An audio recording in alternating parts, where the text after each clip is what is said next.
আসসালামু আলাইকুম বন্ধুগণ। সেই সোমায়াদের বাসায় আসছি। সোমায়ের ভাই নাকি অসুস্থ। তো দেখি তো কি অবস্থা। ওয়ালাইকুম আসসালাম, কেমন আছো? আলহামদুলিল্লাহ ভালো আছি। আছি ভালো। কি হয়েছে তোমার ভাইয়ের, কি হয়েছে? চোখে ব্যথা পাইছি যে পাটা কাইটা গেছে। আচ্ছা আচ্ছা, চলো তো ভিতরে যাই। কেমন আছেন? আছি আলহামদুলিল্লাহ। আসলাম, আপনার কি বাচ্চার বেলা কি বেলা হয়েছে? কি বাবু একটু ওই পুরা ব্যথা পাইছে তো, ওই যে চোখের ভিতর রক্ত জমে গেছে, পুরা কি জানি গুতা খাইছে আর পাও কাইটা গেছে ভাই। ডাক্তারের কাছে নিয়ে যাবো তোরে। আচ্ছা, টাকা পয়সা নাই না? না, টাকা পয়সা নাই গা ভাই। আর আমরা তো বাসার থেকে এখনো আসে নাই, কাজে বাসায় কাজে গেছে না? এখনো আসে নাই আসে না। বন্ধুগণ। এখনো হচ্ছে প্রায় রাত বাজে 7টা, 7:30টার মতো, এখনো কাজের থেকে আসে নাই। তুমি ওকে রাখতে চাও?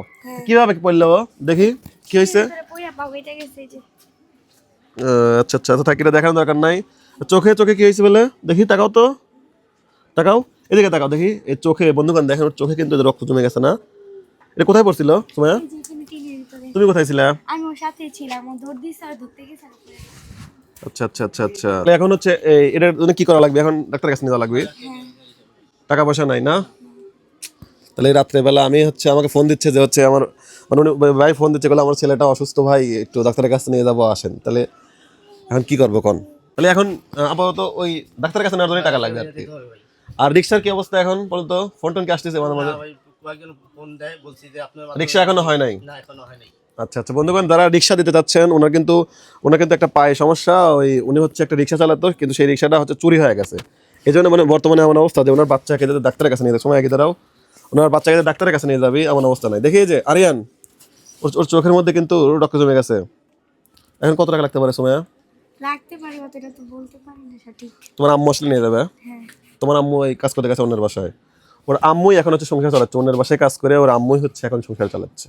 ঠিক আছে। আর যারা আপনারা বলছিলেন যে হচ্ছে সময় পড়াশোনা করাবে কিনা বা বিয়ের বিষয়ে কথা বলছিলেন, ও খুবই ছোট মানুষ, ওর বয়স মাত্র 13 বছর। আমরা চাই যে ওকে একটা ভালো স্কুলে ভর্তি করে দিয়ে, নাকি বলেন, স্কুলে ভর্তি করে দিয়ে একটু পড়াশোনা করে তারপরে, কারণ ওর বাবা এখন মানে নাই বললেই চলে, অসুস্থ মানুষ এবং কোনো কাজ করতে পারতেছে না। যদি একটা অটোরিক্সা থাকলে উনি অটোরিক্সাকে চালাতো, যেটা চুরি হয়ে গেছে।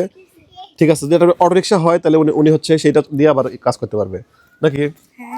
তোমার মানে তোমার আব্বুর অটোরিক্সার জন্য এখন একবারে বেকার, আম্মু কাজ করে যা পাচ্ছে এটাই চলতেছে। তাহলে এখন কি করবো বলো? ওরে কিছু টাকা দিলে ওরে ডাক্তারের কাছে নিয়ে যেতে পারতাম। ডাক্তারের কাছে নিয়ে যাবে। ঠিক আছে বন্ধুগণ, আমি 2000 টাকা দিয়ে যাচ্ছি, এটা আপাতত দেখাও, যদি আরো লাগে। হ্যাঁ,